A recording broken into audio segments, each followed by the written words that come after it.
Riots. Lots and lots of riots. Okay, so today we're going to explore what I think is going to happen if he wins. Now, I've already given you my prediction of what I think is going to happen, and that's she winning over at Rumble. I can't talk about it over here because you get into specifics, and YouTube has actually specifically warned me and other channels, I'm sure, that you can't talk about or mention certain words when it comes to elections.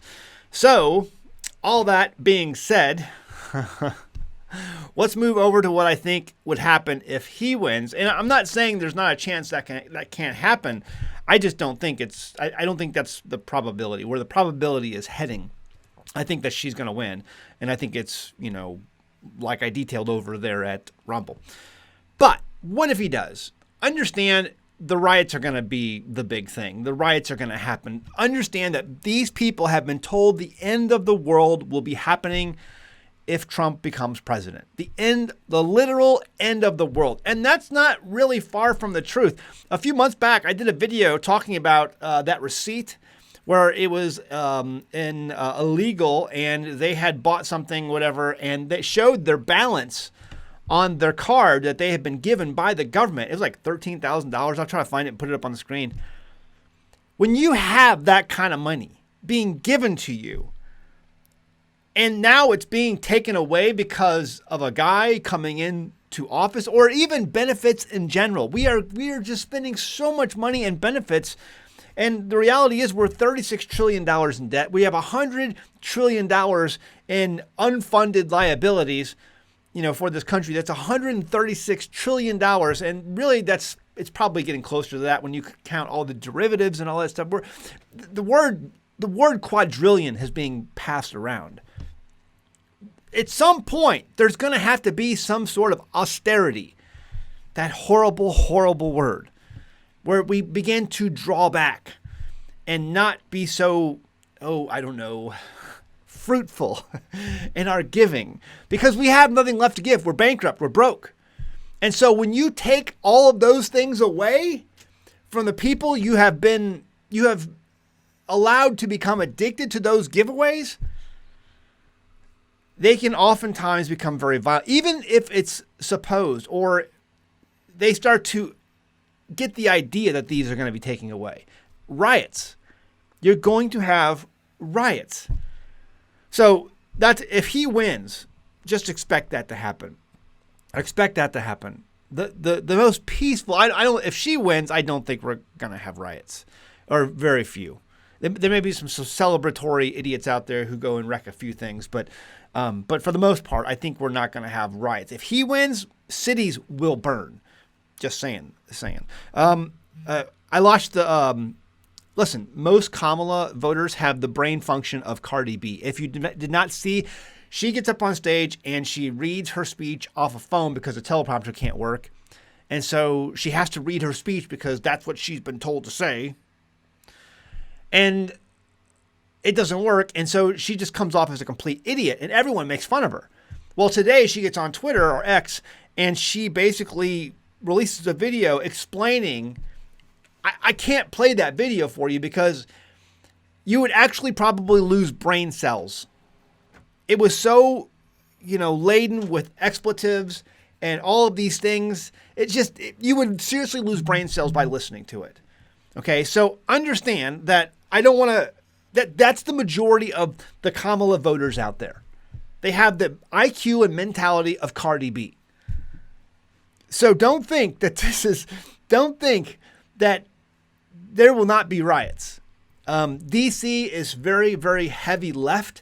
I could absolutely see, riots taking place in that city and that city shutting down for the sole purpose of not allowing him to take office if he wins. Okay, if he wins.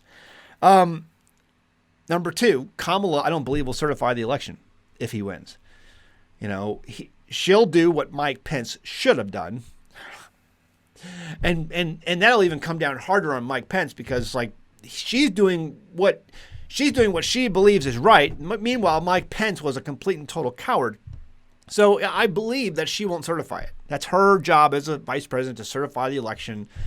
And so I don't think that will take place. Number three, I think immediate charges will be filed as a prevention from him taking office. I think a number of, probably from the Justice Department, in D.C. or at the New York level or somewhere, Georgia, somewhere, immediate, and maybe from multiple places, immediate charges will be filed as a prevention from him taking office, accusing him of some sort of election impropriety or cheating on his part or something like that. They will do whatever it takes to legally prevent him from taking office. There's no way in Hades that snowball is going to exist. No way. I don't believe it. And number 4, I think, let me just go back to that. They'll claim Russian collusion too. Russian interference, Chinese interference, some sort of interference, foreign interference is what allowed this to take place, and it can't be certified, and the immediate charges will be filed as a way to prevent him taking office. That's something also I think is highly likely. And number 4, another attempt on his life. They're going to not allow him to continue drawing oxygen as a way to prevent him from taking office. Understand that these liberals have gotten so far to the point that in their minds, the world will actually end if he is allowed to become president. That's what they believe. They truly believe this. And this is why I think there's no way. And understand, the moral compass in this country is broke, as I've said many times on this channel. Guys, this is why I'm a homesteader. This is why you had the ability 10 years ago to, when in doubt, zoom out and look at the bigger picture here and be like, oh man, this is not going to end well. We're financially bankrupt. The country is going morally bankrupt. We have no moral compass anymore. It's shattered. It's broken. And these people have no qualms about stealing an election because it's not wrong to steal. No one, they don't believe that there's a God that one day is going to hold them accountable sitting on that seat of judgment. They don't believe that's ever going to happen. See, they have bought hook, line, and sinker this theory of evolution that when you die, you're just meat for the worms. And meanwhile, you still have a small portion of the population that believes, yeah, we should be acting accordingly because one day we're going to have to give an answer. Right? So they're not burdened by that fact. So anything goes. They can do whatever they want. Stealing, that doesn't matter. Stealing is just, hey, listen, it's just a means to an end. I have to make sure my guy gets in office or my gal, whatever. And if I have to steal, if I have to lie, if I have to cheat, I have to whatever, I'll do whatever. I probably shouldn't use that word. I don't know. We'll see how it goes. Anyway, all right. So let's just say he makes it to inauguration. Let's just say he makes it up on the stage, got the Bible out there, raise your right hand. He's inundated with lawsuits and accusations to hamper his administration. That's what will happen now. He makes it to inauguration day by some miracle. He will be hampered. His administration will be hampered and inundated with lawsuits and accusations of impropriety, and he will be called a president that has no mandate. Has no mandate because it's all a farce for some reason they make up. Number 2, cities are going to actually burn. Let's go back to riots. Riots. Cities are going to burn. Media will cry out that we have to save our cities. And the only way we can save our cities is for Trump to go. Trump needs to do the right thing and step down because our cities continue to burn. Listen, our cities are already trash dumps. It's better if they burn at this point. I mean, they're people have left the cities. People who had half a brain cell and who wanted to keep their jobs and provide for their families, they've left the cities long ago. The only people who are really in the cities, the majority of the people in the cities now are people who are getting free money from the government. Again, when you take away those benefits, they're going to riot. And when they perceive that the future will be a loss of benefits, they will riot. And that's what we've made a whole nation full of addicts, heroin addicts that love the money. They love the money because they don't have to do anything for it.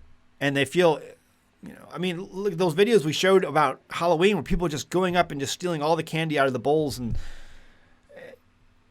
entitlement has run amok. So they're going to say Trump has to go in order to save our cities. I see that absolutely happening. Listen, the abortion thing. I have met a lot of, let me just go on a rant here a little bit. There have been a number of people I've seen, who say I can never vote for Trump because of abortion, what he said on abortion. And let me just give you a little bit of my own experience. I have been in the sausage factory before. I have volunteered and I have worked with, and I have helped written legislation in Jefferson City, Missouri. And if you've worked in one of these state capitals, you have been in the sausage factory. You know how things work. Years ago, I was very passionate and I was very rah, rah, rah, gun ho, no compromise. And I had a guy sit me down and he told me, he said, Zach, politics is the art of the possible. His name was Tim Oliver. Great guy, very wise man. He said, Zach, he is much, much older than me. He's passed away now. He passed away this last year. He said, Zach, politics is the art of the possible. You don't always get everything you want. Okay? And that was important to me. And he relayed to me an analogy that I've shared before, I think, on this channel, where he was a pilot. And because he was a pilot, he says, Zach, do you know how you recover a stalled engine when you're a pilot and you're up in an airplane? It's happened to him multiple times. And he was a pilot. And he says, every instinct of your body as you lose altitude will be to want to pull up on that stick to recover your altitude. He says that's the wrong way to recover an airplane. When your engine is stalled, what you do is you push into the dive. You push that plane into a dive, and then you can recover your airplane, restart your engine, and gain altitude. And that stuck with me. And it stuck with me because there's a lot of times in our lives where we have this instinct to do a certain thing, and we fight against, the right instinct. We fight against the right choice based on our instincts to pull up on that stick and try to gain altitude when what we should be doing is pushing into the dive. And so we have here as a guy, okay, who is a businessman. And we have on the other side all of these Democrats who have always told us one thing and said and did another. Say one thing, do another. Slick Willie, right? Okay. Now here we have a guy, again, who is a businessman who wrote The Art of the Deal. Not only is he used to working in boardrooms and, that can also be a sausage factory quite often, but he's used to dealing with politicians and greasing treads in order to get permits and build buildings and get things done the way he needs them done as a businessman. So he knows how to make deals. He's doing exactly what the Democrats have done for decades, for years, but he's doing it in reverse. So years ago, some people I know, we would go to the 40 Days for Life, and we would pray outside an abortion clinic outside Fayetteville, Arkansas. It was on Joyce Street, and it's gone now. It's closed down. It closed down under Trump because of the policies he had and the ability to yank away funding. That abortion clinic closed down, something we had prayed for over and over again. And now there's people out there, I see some of these guys on Twitter, and they're like, I could never vote for Trump. He's pro-abortion. Look what he said. Look what he said. Look what he said. And I'm like, hey, but what has he done? This is the guy who wrote The Art of the Deal. All these presidents before them said, we need to get rid of Planned Parenthood. We need to shut down Planned Parenthood. He's the only one who's ever done it. And that, my friends, he gets my vote forever. Forever. He gets my vote forever. Because he actually did what he said he was going to do. Again, the art of the deal. You can say one thing and you can do another. And he's doing the exact same thing the Democrats did, but he's doing it in reverse. And that's why they hate him so much. That's why they hate him so much. And you guys are like, you're taking face value what he says. This is the guy who wrote The Art of the Deal. But Zach, he came out with this vaccine, and it's been so harmful for so many people. You didn't have to take it. And if he's playing 3D chess, he probably got rid of a whole lot of left-leaning voters. Now, that's horrible to say. But listen, don't think that they don't hate you enough to not kill you. Look what they just did. Look what they've been doing. They hate you, and they hate you good, and they'd rather you be dead. There's games to play. There's strategy involved. And it is what it is, ladies and gentlemen. That's the world we live in. The peaceful world that our great-grandparents and grandparents and parents grew up in, this period of amazing industrialization and prosperity, it is over. That time of peace and prosperity that you have had a glimpse of in the earlier portions of your life was an anomaly throughout the timing of history. That's not going to last. And you better be understanding that, there is strategy involved with this, and it's going to get really bad in the days and weeks and months ahead. We're at the breaking point as a country. So, yes, I'll vote for him forever because he did something that all the other presidents said would do but never did. He did it. He closed that abortion clinic and other ones down because he pulled funding. Pushing to the dive. Okay. MAHA, Make America Healthy Again. The seed oils, apparently, I don't know if this is true, McDonald's has come out and said that we're going to start using we're going to explore the idea of using beef tallow again and get rid of the seed oils out of our menu. That's huge. I'm not going to start eating McDonald's again if that's the case. Not even close. But still, it's like there's a movement here. And fast food 20 years ago is health food today. I'm just saying. Fast food 30, 20 years ago is health food today. The stuff that they're giving you today is outright poisons. And they're doing it because it's cheaper. Okay? They're doing it because it saves the money. There's one other thing I wanted to mention here, too. I had in my notes, and I can't remember what this meant. I know. Another thing. If he wins, wars won't happen. I don't think the wars will happen. I think the China, the whole Taiwan thing, Ukraine, that really escalating on behalf of Russia, getting busy. I think that's going to really ramp up if she wins because they think she's weak. They know she's weak. They know she won't have the ability. The people who are running her, because she's not in charge of it. She won't ever be in charge of anything. She has handlers. And so Trump, on the other hand, does take charge of things. They're a little bit intimidated by him. And so they're not going to just dive into taking Taiwan back or ramping up Ukraine. If Trump wins, wars won't happen. Not right away. But if they get rid of him, if they manage to not allow him to take office, or if she wins, look for Taiwan, look for the draft to ramp up, look for Ukraine to ramp up. It's gonna be messy. Here's the deal: no matter what happens, he wins, she wins. Destabilization is in your future. That's just it. Destabilization is in your future, and again, that's why we go back to. That's why I became a homesteader, because I wanted to get in a place that was more rural, that I could know the people around me who I know have a somewhat functioning moral compass. There's people here in the places that I live and other homesteaders live that they still have an attitude of knowing right from wrong, that there's a difference. And so those places are going to more be able to handle hanging together. But either way, you have destabilization coming. Destabilization is coming for the majority of America. And so be ready for that. I hope you're ready to deal with coming up with a hard winter. I hope you have a way to heat your home. I hope you have a way to, in the spring, start your plants again, get things growing so you have food, for the year. I hope you've stacked your pantry. I got a bunch of canning to do. I got a bunch of white sweet potatoes I'm going to be chopping up and canning here soon, because that's going to be going into my pantry for winter soups and other things.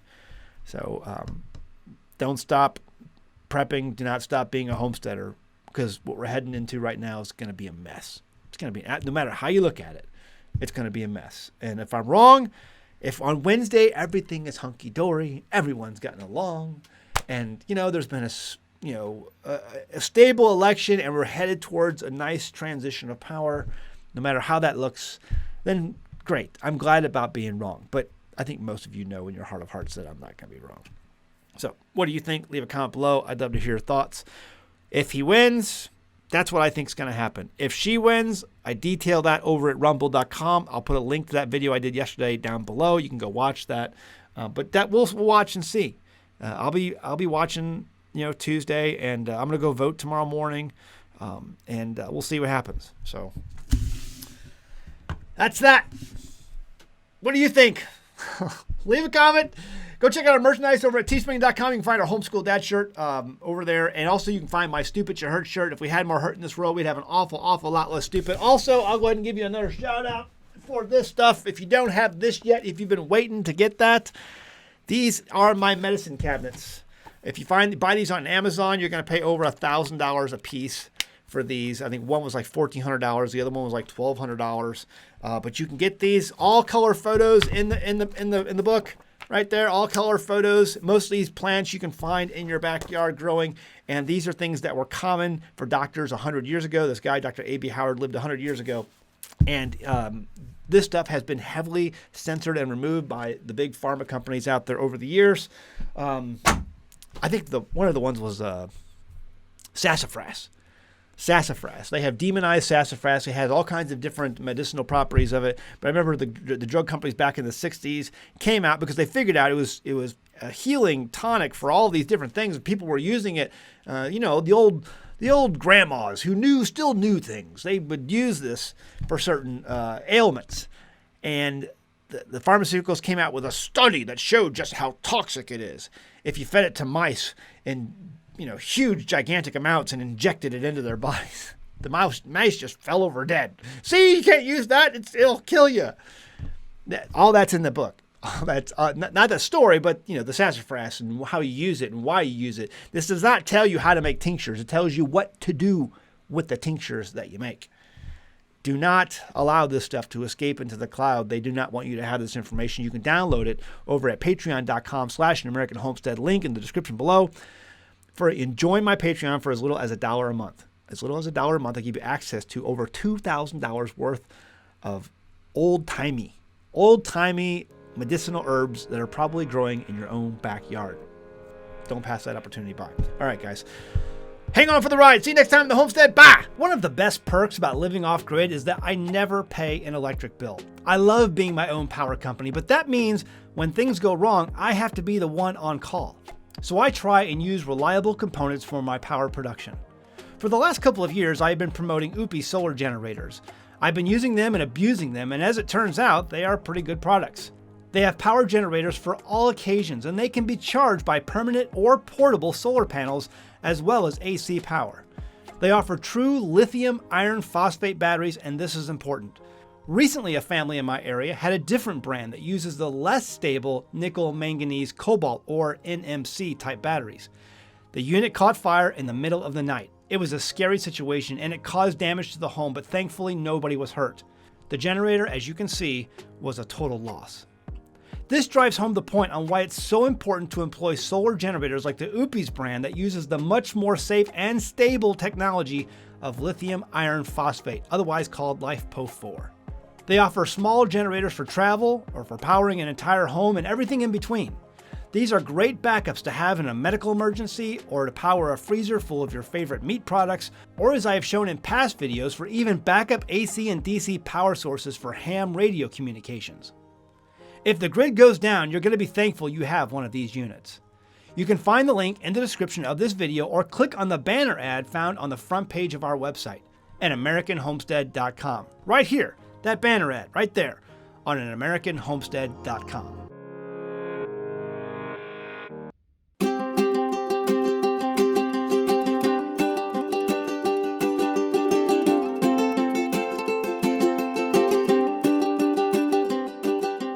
Hey guys, did you know you can become a patron of An American Homestead? They get access to private videos, and we send them gifts from the homestead that we make here on the homestead. And we also enter our patrons into special giveaways that are only available to them. And before you go, please check out these other great videos. Go ahead, click. I'll wait.